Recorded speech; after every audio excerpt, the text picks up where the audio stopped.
Praise lord. ఈ దిన వాగ్దానము హెబ్రీయులకు రాసిన పత్రిక 6వ అధ్యాయము 14వ వచనం. నిశ్చయముగా నేను నిన్ను ఆశీర్వదింతును, నిశ్చయముగా నిన్ను విస్తరింపజేతును. ఎంత గొప్ప వాగ్దానాన్ని దేవుడు మనకి అనుగ్రహిస్తూ ఉన్నారండి. నిశ్చయముగా అనగా ఖచ్చితంగా మనల్ని ఆశీర్వదిస్తారంట, మనల్ని విస్తరింపజేస్తారంట. మన జీవితాలలో విస్తరింపజేయాలని, ఆశీర్వదింపబడాలని ప్రతి ఒక్కరము కోరుకుంటూ ఉంటాం. మన బిడ్డలుగా మనము విస్తరింపబడాలి. అలాగే మనము అన్నిటితో అనగా ఐశ్వర్యముతో, ఆరోగ్యముతో, బలముతో, శక్తితో మనము దీవింపబడాలి అని మనము కోరుకుంటూ ఉంటాం. అదే దేవుడు ఈ దినమున సెలవిస్తూ ఉన్నారు. నిశ్చయముగా నేను ఆశీర్వదిస్తాను, నిశ్చయముగా నిన్ను విస్తరింపజేస్తాను అంటూ ఉన్నారు.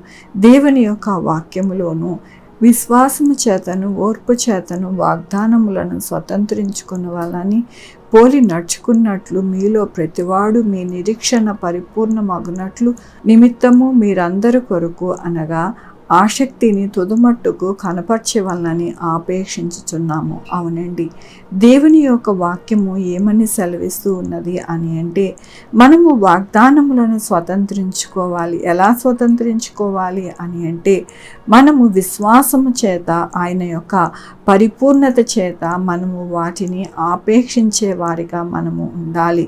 ఓర్పు చేత వాగ్దానాలను స్వతంత్రించుకోవాలి.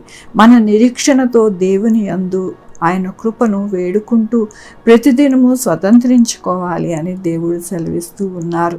దేవుడు వాగ్దానం ఇచ్చినప్పుడు ఆ వాగ్దానమును మనము రిసీవ్ చేసుకునే విధానమును దేవుని వాక్యము సెలవిస్తూ ఉన్నది. ఓర్పు చేత, విశ్వాసము చేత మనము స్వాతంత్రించుకోవాలి అని దేవుడు సెలవిస్తూ ఉన్నారు. మన జీవితాలలో ఎల్లప్పుడూ కూడా విశ్వాసము, ఓర్పు సన్నగిల్లిపోతూ ఉంటుంది. అయితే దేవుడు అంటూ ఉన్నారు, మిమ్మల్ని నేను బలపరచువాడను, మిమ్మల్ని ఉద్ధరించువాడను, మిమ్మల్ని లేవనెత్తువాడను అంటూ ఉన్నారు.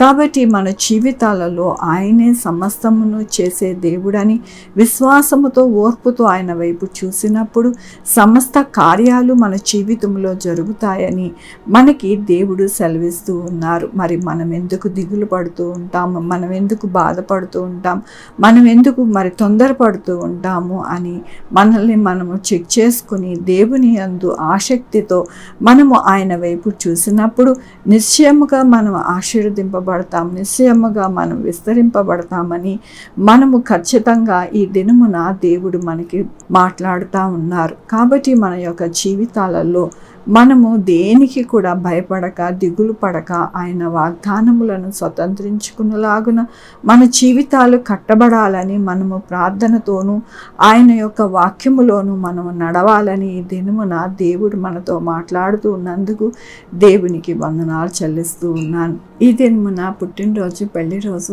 అనేక శుభదినములు చేసుకుంటున్న వారందరికీ కూడా నిండారుగా శుభాకాంక్షలు తెలియజేస్తూ ఉన్నానండి.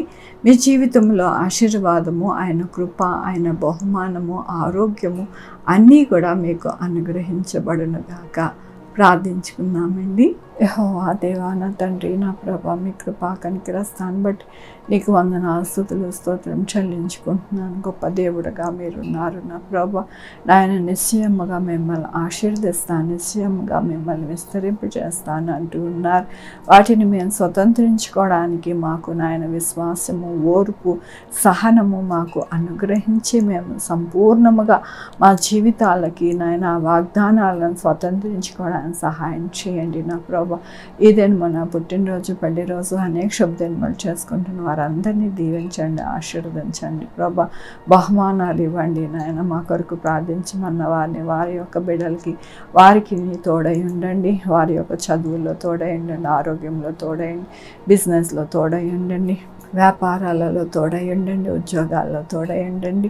అన్ని విషయాల్లో సహాయం చేయండి. Sugar, BP, thyroid, heart problem, kidney problem, AIDS, cancer cancer, నరాల బలహీనత, పెరాలసిస్, గ్యాస్ట్రిక్ ట్రబుల్, ప్రతి విధమైన అనారోగ్యాన్ని తీసివేసి స్వస్థపరిచే యెహోవా నేను అన్నారు నాయన. 2-వీలర్ 4-వీలర్ బస్సెస్, ట్రైన్స్, ఏరోప్లేన్లో ప్రయాణిస్తూ ఉన్న వారికి సురక్షితమైన ప్రయాణము వారికి అనుగ్రహించండి నా ప్రభా. ఎగ్జామ్స్కి తోడై ఉండండి. జాబ్ లేని వారి జాబ్ తెచ్చింది, జాబ్ పోకుండా సహాయం చేయండి. విదేశాలకు వెళ్ళాలనుకుంటున్న వారికి విదేశాలు వెళ్ళడానికి మార్గాన్ని తెరవండి. అక్కడ కూడా సురక్షితంగా ఉండడానికి సహాయం చేయండి. కరోనా కానీ ఏ వైరస్ కూడా నాయన నా తండ్రి రాకుండా సహాయం చేయండి. వరదలు, భూకంపాలు నాయన, సునామీలు ఏవి రాకుండా సహాయం చేయండి. వైరల్ ఫీవర్స్ రాకుండా సహాయం చేయండి. దగ్గు, జ్వరము, జలుబులు రాకుండా సహాయం చేయండి నాయన. ప్రతి బిడ్డకి మీ కంచి వేసి మీ కాపుదలను అనుగ్రహించి నడిపించమని కోరుకుంటూ నా ప్రభు, నా రక్షణ యేసుక్రీస్తు పరిశుద్ధమైన నామమున అడిగి వేడుకుంటున్నాను తండ్రి. ఆమేన్. తండ్రి, కుమార, పరిశుద్ధాత్మ సదాకాలము మనందరికీ తోడై ఉండును గాక. ఆమేన్. God bless you.